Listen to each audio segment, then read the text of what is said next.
Eh bien là, on a vu une montagne qui s'est abaissée, qui était abaissée de 50 mètres, parce qu'après, quand ils ont tué tous ces gens-là, ils ont dynamité, et toute la montagne est tombée sur ces cratères, sur ces mines, et les a tous ensevelis là-dedans. Là-dedans, il y a ma grand-mère, il y a la sœur de mon père, sa sœur de 22 ans, et sa mère qui avait 80 ans, et un autre frère de mon père. Alors voilà, ma mère aussi a dû fuir, et mon père et ma mère se sont retrouvés dans un camp de la Croix-Rouge en Italie. Et c'est là où ils se sont trouvés, et se sont mariés à Loreto. C'était un lieu de pèlerinage italien très connu. Et après, ils ont demandé à partir au Canada ou en Argentine. Eh bien, c'était l'Argentine qui est arrivée le premier, oui, vous pouvez venir. Alors, ils sont partis pour l'Argentine. Et c'est là où je suis né, en Argentine. J'ai dit, merci à l'Argentine qui recevait des gens de partout, sans exclusion. L'Argentine, vraiment, il y a des gens de tous les pays du monde. Il y a même de mes frères malgaches qui viennent en Argentine. Je connais au moins 2 qui se sont mariés avec des Argentins. Ils sont là. Et alors, il y a des gens de partout. Cette ouverture de l'Argentine après la Deuxième Guerre mondiale, au temps de Perón, c'était vraiment un exemple pour le monde.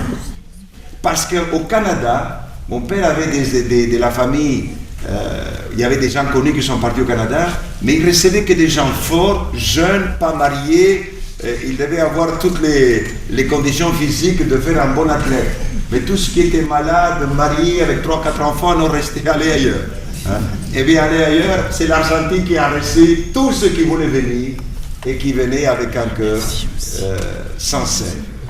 Eh bien, c'est là où mon père est arrivé, ma mère, en Argentine. On lui a dit, vous avez 10 jours dans l'hôtel des émigrants pour dégager. 10 jours. Sans savoir parler la langue du pays, sans connaître personne dans ce pays. Eh bien, ils ont commencé à zéro. Et voilà que sont venus les gens qui avaient besoin des ouvriers. Et mon père était maçon, construisait des maisons. Alors, je dis, est-ce qu'il y a quelqu'un, un maçon? Bon, il levait la main. Et voilà, mon père aussi. Et il les prenait. Et là où il travaillait, là aussi, il habitait. Ma sœur aînée était déjà née. Alors, le berceau de ma sœur, c'était la valise. Elle dormait dans la valise.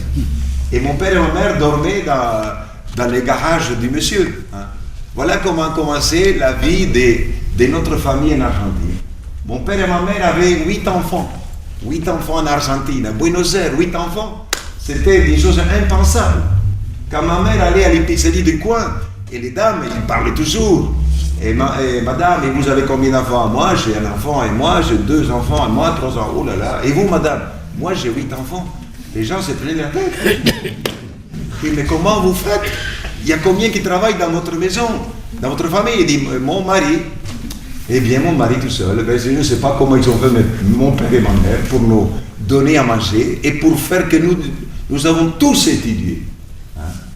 Eh bien, mais moi, comme premier garçon de la famille, eh bien, mon père, à toutes les vacances, à tous les jours fériés, il me disait, mon fils, viens m'aider. Et à l'époque, je voulais jouer le football avec mes copains. Et il me dit, non, mon fils, avec moi, viens m'aider. Et je suis allé. Bien sûr, pas tout à fait convaincu au début, hein, parce que c'est difficile de laisser le jeu avec les autres copains. Mais j'ai compris plus tard quelle chance que j'ai eue, que mon père m'a appris un métier. Je suis maçon. Et où j'ai mis l'œil, je vois du travail.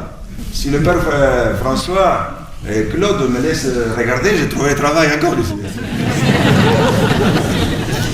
Même à Sochaux, j'ai trouvé le travail pour les chômeurs. Hein. Et alors, voilà, finalement, je n'ai pas travaillé, j'ai seulement aidé mon père et ma mère et mes petits frères et sœurs.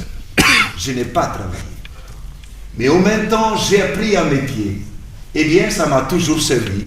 Et voilà que la première maison que j'ai faite pour les plus pauvres, c'était dans la cordillère des Andes, en Argentine, entre le Chili et l'Argentine, du côté des Bariloche, je ne sais pas si vous connaissez, un lieu comme la Suisse.